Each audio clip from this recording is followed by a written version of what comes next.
والذين يبيتون لربهم سجدا وقياما.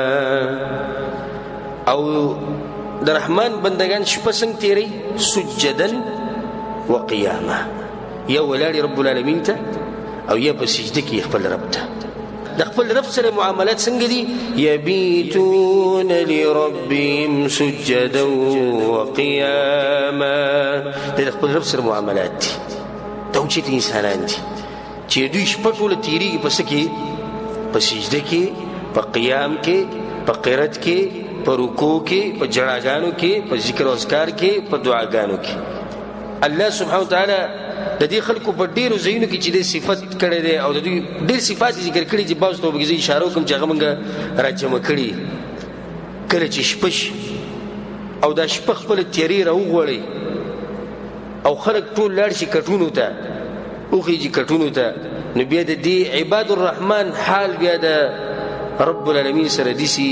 الله په قرآن کې دا خبره ذکر کړي ده: أَمَّنْ هُوَ قَانِتٌ آنَاءَ اللَّيْلِ سَاجِدًا وَقَائِمًا.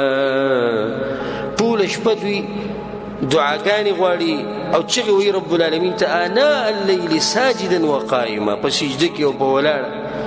یا الله ولې دوی دا کار داسې کوي؟ يحذر الآخرة ويرجو رحمة ربه. الله د آخرت نه یریږي او د خپل رب د رحمت امید ساتي چې په دې تهجد سره او د دې شپې د دې مونځ سره به الله ما د آخرت ته سختونه بچ کړي او په ما باندې به خپل رحمت راووري. بیا الله د آیتونو په آخره کې ډېره خوږه خبره کوي سوی: قل وای پیغمبر دې خلکو ته هل یستوي الذین یعلمون والذین لا یعلمون. پچا کې چې دا صفات او پچا کې چې نه د یو شان دي چرته مې نشي کېږي. درته وایم ګوره صحیح ده چې ته ځان ته پس ګوري پس چې لکه زه څوک یم، خو کوم سړی چې د شپې لمونځ کوي ګوره ته نه رسي. ته خو به دا وایي چې پنځه وخته لمونځ کوم، ګیره مې پرېښودې ده، عقیده مې د سلفیت ته او بس الله بخلی یم، جنت ټکټ خو ما سره شتي. خو کوم سړی چې د شپې خپل رب ته ولاړ هغه ته نه رسي. قل هل يستوي الذين يعلمون والذين لا يعلمون.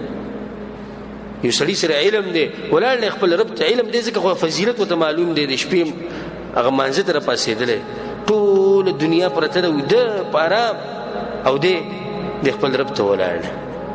الله دغه مؤمنانو صفات ذکر کوي سوی: كانوا قليلا من الليل ما يهجعون. الله د شپې ډېر لږ سملي دوی.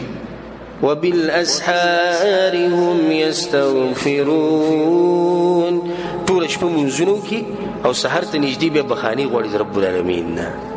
سحر ته نږدې بیا دعاګانې شروع شي، بیا دوی جړاګانې شروع شي او شپې ولاړي اوږد اوږد مونځ به کوي، اوږده اوږده رکعتونه کوي. دا خو قرآن د رب العالمین دا وایي. الله به بل ځای کې څه وایي؟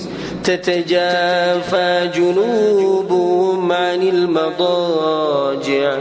الله وایي د دوی د اړخونه چې دا په دې تولایانو باندې داسې نه لګي چې بس پراته وي، بلکې د دوی د اړخونه یې تولایانو نه پاڅېدلي. حقیقي څه یې الله يدعون ربهم خوفا وطمعا. خپل رب ته چې دی نه چغې وایي، دعاګانې غواړي، خوفا وطمعا، د عذاب نه یېرېږي، د الله د رحمت امید ساتي. دا عباد الرحمن دي. ځان له ټیم لازم خاص کړی. د دې مطلب دا نه چې ټوله شپه هغوی ویښي، خو د شپې هغوی سله څه حصه لازم د خپل رب دپاره تېروي. او د سلفونو دا خبره نقل ده چې هغوی د منافقانو یو صفت دا ذکر کړی دی چې د شپې په کټ کې داسې پراته وي لکه لرګی چې پروت وي، او بیا د ورځې په بازارونو کې چغې وایي. دا د منافق صفت هغوی ذکر کړی چې د شپې څوک په کټ کې پروت وي، دا لرګي په شان د منافق دی. او سهار له بازار کې چغې وایي، دغه منافق ته به دنیا پسې دونه چغې وایي، دا غټ اواز یې راویستی او کته ځي او بره ځي، ستړی کېږي نه. او چې د رب العالمین مبارک کې راشي بیا د ستړی مې او بیا د هر څه. یحیی بن معاذ رحمه الله هغه دا خبره کړې، ډېره عجیبه خبره ده.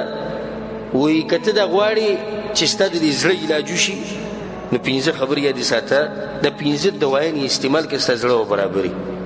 اولنی قراءة القرآن